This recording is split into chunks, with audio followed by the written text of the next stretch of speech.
going to be discussing 23 books that I hope to read in 2023. I feel like I am cheating just a little bit in this video because there are some series that I want to read. So I'm counting each book in the series as a different book because obviously they're different books. But I feel like it's a little bit of a cop-out, you know? To be completely honest with you, I could not think of 23 books right now that I want to read next year because there's totally going to be more books that I want to read in 2023.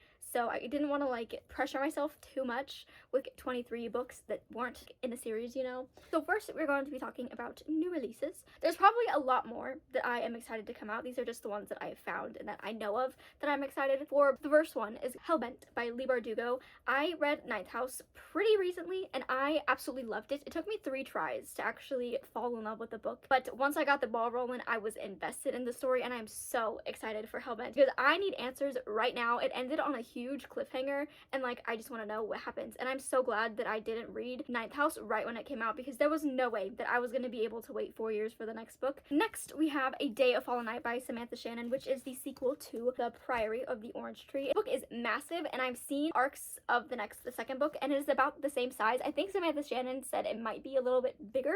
When I was first getting back into reading, this was the very first book that I decided to pick up, which was very ambitious on my part, but honestly it was a good pick because I adored this book. This was said to be a standalone and Samantha Shannon decided to write a book that's a prequel to this, so it's everything that happens before the events here, and I'm so excited to just be back in this world. I adored this so much. It was everything I wanted, so I'm very excited to have another book set in this world. It's gonna be so good. Next up we have Happy Place by Emily Henry. I have no idea what this book is about, but I read Book Lovers this year and I adored it so much. It's probably one of my favorite romances. That's a lie. The X-Text is my favorite romance this year. The way it was done was so good and the way it talked about books and the characters, I loved it. So I'm excited to see what this new one is about. The cover is so cute. Emily Henry just has the cutest covers. Next up we have Swordcatcher by Cassandra Clare. I honestly completely forgot about the series. Literally don't know anything about this. All I know is it's not set in the Shadowhunter world and I'm excited to see what her writing is like outside of that world. It's gonna be good. And last but not least, we have Mysteries of Thorn Manor by Margaret Rogerson.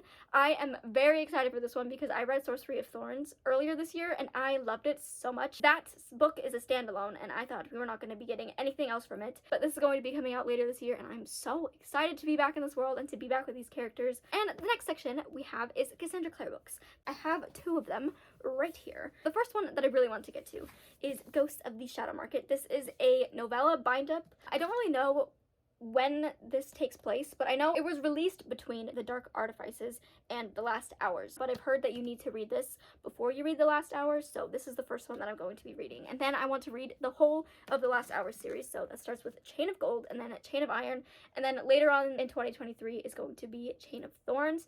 That one was supposed to come out this year, I believe, but it got pushed back majorly. I think it got pushed back 2 times, so I'm kind of waiting to see if that's the final release date. I don't want to be fully caught up on Cassandra Clare books because I'm just scared that there's not going to be any more, you know, but this is a series that I really want to get to because I've just heard nothing but good things about it. This cover is so good. I was going to read this back in November, but I just never got around to it. I have put this off for too long and I miss being in the Shadowhunters world. The Last Hour series is following Tess and Will's kids. That's really all I know about it. I don't know any of the plot or anything, but I know that the characters in here people love dearly, so I'm excited to see what the hype is about. Next up we have Dark Academia. This is a genre that I've been really wanting to get into because it's just so good. I've only read a couple Dark Academia books, but the vibes of them are just perfect, so I want to read more and expand my horizons. So the first one is Babel by R.F. Kuang. I've talked about this one a lot. I've been wanting to read this since it came out. I just haven't gotten around to it yet, but I definitely want to get to it in 2023. I feel like it's going to be one of the first books that I read next year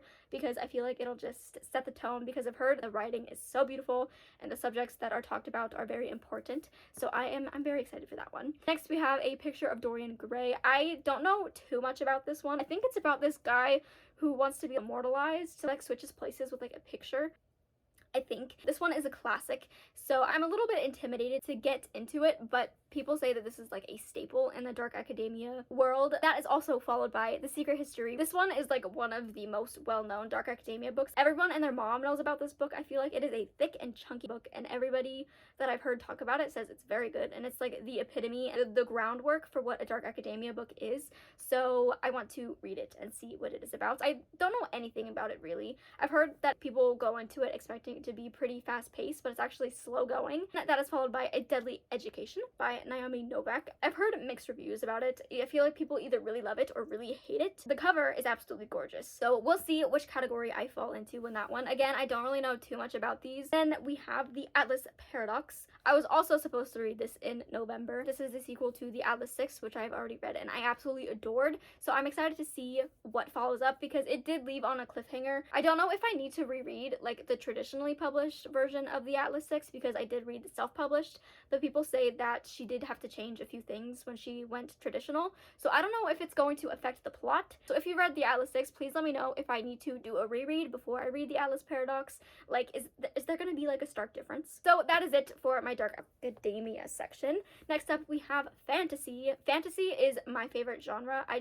eat it up. I just love reading a book, like escaping to a different world, because sometimes I don't want to be here. I have 5 books on this. The first one being Supernova by Marissa Meyer. I love the series so much. It's so good. I love the characters, and I don't know why I haven't gotten to this yet because it has been out for a long time. I'm just so sad to finish it because then I'm not going to have any more, which I think is why I put it off for so long. Then next up we have the 5th season. I discovered the series recently and I want to get to it so bad. It just sounds so good. The plot is very unique and very out there, but people say that like this author, her writing is just fantastic. I've heard so many people say that the 5th season is one of their favorite fantasy series. I want to get to it. It sounds so good. Ever since I've heard about it, I've been drawn to wanting to read it. Along with Babel, I feel like this is going to be one of the first books that I want to get to in 2023 because it just sounds so good. And then next we have a whole series, which is the Poppy War series by R.F. Kuang. So we have the Poppy War, the Dragon Republic, and the Burning God. This is one that I've been wanting to get to for a long time. I have heard though that it's very heavy in its subject matter. This one I didn't put on my list, so this is like a little +1. But I also want to get to Jade City because I've also heard really good things about that. And I want to get more into like adult fantasy. I've read a few, but I haven't read too many. I just want to get into it more. And then the last section that I have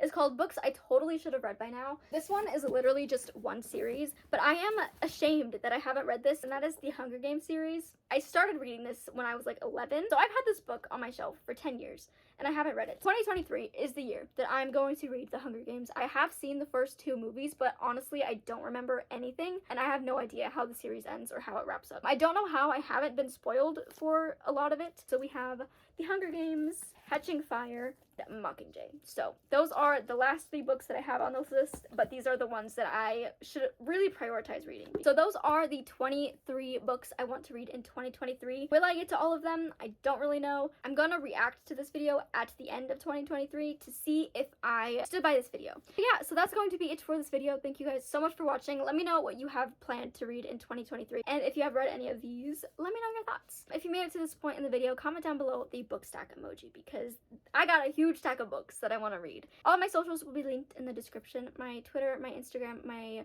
Goodreads, and my Twitch. I love you all very much, and I will see you in the next one. Goodbye!